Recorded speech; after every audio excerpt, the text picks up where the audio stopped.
بسم الله الرحمن الرحيم والنازعات غرقا والناشطات نشطا والسابحات سبحا فالسابقات سبقا فالمدبرات أمرا يوم ترجف الراجفة تتبعها الرادفة قلوب يومئذ واجفة أبصارها خاشعة يقولون أئنا لمردودون في الحافرة أئذا كنا عظاما نخرة قالوا تلك إذا كرة خاسرة فإنما هي زجرة واحدة فإذا هم بالساهرة هل أتاك حديث موسى إذ ناداه ربه بالوادي المقدس طوى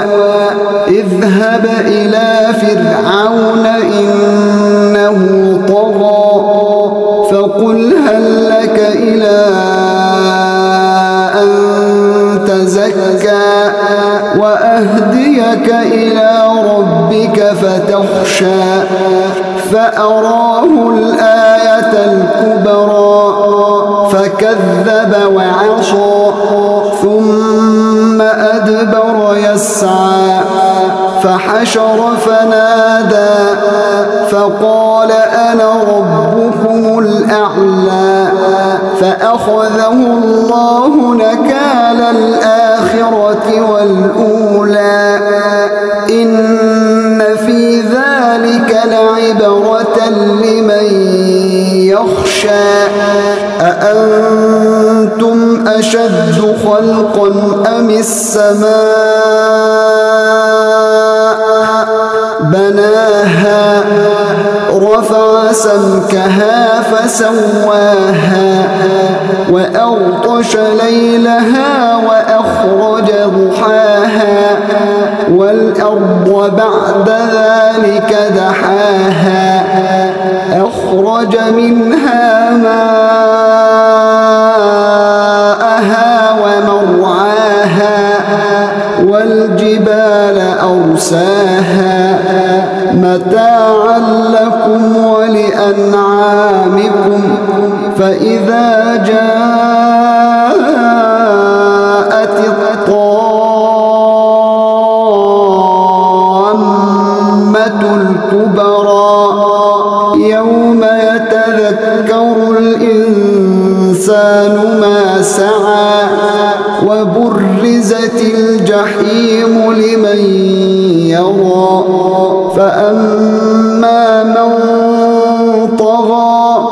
وآثر الحياة الدنيا فإن الجحيم هي المأوى وأما من خاف مقام ربه ونهى النفس عن الهوى فإن الجنة هي المأوى يسألونك عن الساعة أيان مرساها فيم أنت من ذكراها إلى ربك منتهاها إنما أنت منذر من يخشاها كأنهم يوم يرونها لم يلبثوا إلا عشية أو